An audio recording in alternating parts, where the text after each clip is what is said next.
Welcome to lecture 26 of HRM lecture series. In continuation with our previous lecture, here we will talk about job evaluation, difference between performance appraisal and job evaluation, and methods of job evaluation. So let's start learning. Let us first see the difference between job evaluation and performance appraisal. That means we must not get confused between these two. We must not treat them as one and the same thing. So job evaluation, as we discussed earlier, is finding the relative worth of a job. On the other hand, performance appraisal, as we know, is finding the relative worth of a job holder. That means here we are evaluating the performance of the worker, while here we are evaluating the worth of the job. Okay. Next point of difference between these two is under job evaluation, wage rates of different jobs are determined, while in case of performance appraisal, incentives and rewards to be paid for superior performance are determined. Okay. And the third point of difference is job evaluation shows the monetary worth of a job, while performance appraisal shows the monetary worth of a worker.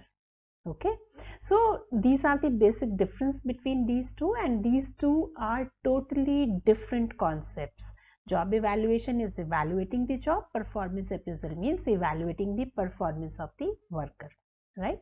Now let us proceed towards the last topic of job evaluation, and it is the methods of job evaluation. Now from this graph we understand there are two categories of methods of job evaluation. One is non-quantitative and the other is quantitative. Now further, in non-quantitative we have two different methods of job evaluation. Similarly, in case of quantitative, there are again two different methods of job evaluation. So first we will talk about non-quantitative method of job evaluation, and the first one is ranking, also known as job comparison. Now here in this particular method of job evaluation, we say that this is the most simple kind of job evaluation. This is the most simple way of evaluating the job. Here the job is ranked on the basis of job description. If you remember, जब हमने process के बारे में बात की थी तो हमने कहा था कि हम जॉब को एनालाइज करते हैं और जॉब को डिस्क्राइब करते हैं, ठीक है? तो इसी जॉब डिस्क्रिप्शन के बेसिस पर जॉब को रैंक किया जाता है, हायर लेवल जॉब और लोअर लेवल जॉब, ठीक है? ये सबसे आसान तरीका है और इसमें जॉब डिस्क्रिप्शन के बेस पर किसी भी जॉब को रैंक किया जाता है, हायर और lower. Then these jobs are classified into groups. ये जो हमने रैंक कर लिया तो सिमिलर रैंक के सारे जॉब्स को एक ग्रुप में डाल दिया जाता है, यानी different groups are formed with similar ranking of different jobs. Okay, and then each group receives same salary. हमने 4 या 5 तरह के जॉब्स जो एक ही रैंक पर आ रहे थे उनको एक ग्रुप में डाला और उस ग्रुप में जितने भी जॉब्स हैं सबको इक्वल सैलरी मिलेगी, ठीक है? तो उन जॉब्स को परफॉर्म करने वाले वर्कर्स को इक्वल सैलरी मिल रही है. This kind of job evaluation, this method of job evaluation is suitable for small organizations. जो छोटे organizations हैं जहां पर कम काम होते हैं, कम कॉम्प्लेक्स काम होते हैं, उनके लिए रैंकिंग का जॉब इवैल्यूएशन मेथड बहुत सूट करता है क्योंकि ये बहुत सिंपल है और छोटे से ऑर्गेनाइजेशन में यूज करना है जहां पर थोड़े काम होते हैं, तो it is suitable for such organizations. But the main problem with this method of job evaluation is it involves subjectivity. यानी वो मैनेजर या वो एक्सपर्ट्स जो जॉब को रैंक करते हैं और डिफरेंट ग्रुप्स में डालते हैं, उनकी जो सब्जेक्टिविटी है, उनकी जो बेंट ऑफ माइंड है, वो असर डालता है कि हम किस जॉब को किस रैंक पर रखेंगे और किस ग्रुप में उसे डालेंगे। तो it is a subjective method. जैसे ही रैंक करने वाले एक्सपर्ट चेंज होते हैं, बहुत बार जॉब्स के रैंक ही चेंज हो जाते हैं, क्योंकि ये बड़ा पर्सनल या सब्जेक्टिव तरीका है जॉब को इवैल्यूएट करने का। Okay, now let us talk about second non-quantitative method of job evaluation, and it is called grading or job classification. यहाँ क्या किया जा रहा है? This grading method is an improvement over ranking method. जो कमियां हमें रैंकिंग मेथड में नजर आई, उनको दूर करने के लिए ग्रेडिंग के बारे में सोचा गया। तो this is an improvement over ranking method. Jobs are graded on the basis of skill, experience, difficulty etcetera. तो जॉब्स को ग्रेड किया जा रहा है, but there are certain criteria. किस बेस पर किया जा रहा है? या तो स्किल्स क्या चाहिए वो जॉब को करने के लिए, या एक्सपीरियंस कितना रिक्वायर्ड है, या what is the level of difficulty of performing that job. इस बेस पर जॉब को हम ग्रेड कर रहे हैं. And for each grade there is a different wage rate. ठीक है, higher the grade, higher will be the wage. Okay, so पहले जॉब को ग्रेड किया गया on the basis of skills required, on the basis of experience और the level of difficulty that this job involves, और फिर उस grade के हिसाब से वेज रेट. तो डिफरेंट ग्रेड्स के लिए डिफरेंट वेज रेट हो गया. This is a simple and inexpensive method. Simple है क्योंकि नॉन क्वांटिटेटिव है, सिर्फ रैंकिंग या ग्रेडिंग की जा रही है कामों की. ठीक है. इनएक्सपेंसिव है क्योंकि अभी जब हम आगे और मेथड्स पढ़ेंगे तो हमें समझ आएगा कि कैसे वो ज्यादा कॉम्प्लिकेटेड है, ज्यादा टाइम कंज्यूमिंग है, इसलिए ज्यादा एक्सपेंसिव है. तो सिंपल होने की वजह से ये इनएक्सपेंसिव है. एक फायदा हमने कहा था कि grading method is an improvement over ranking method, और रैंकिंग का जो एक ड्रॉबैक हमें समझ आया था कि एक तो वो छोटे ऑर्गेनाइजेशंस के लिए सूटेबल है, साथ साथ उसमें सब्जेक्टिविटी आ जाती है. तो जो एक्सपर्ट्स हैं या जो मैनेजर्स हैं जो रैंक कर रहे होते हैं, उनकी सोच के हिसाब से कोई जॉब हायर रैंक पे या लोअर रैंक पे आ जाता है. लेकिन यहाँ पर since we have under this grading method, since we have different criteria on the basis of which the jobs are graded, so here the less subjectivity is there. तो subjectivity का scope कम हो जाता है. फॉर एग्जाम्पल, अब जो grades की हम बात कर रहे हैं, grades can be unskilled, skilled, creative, executive, administrative या पॉलिसी. तो इस तरह के हमने ग्रेड्स बनाए, डिफरेंट जॉब्स को इन ग्रेड्स में रखा और इन ग्रेड्स के हिसाब से वेज रेट डिसाइड किया. राइट.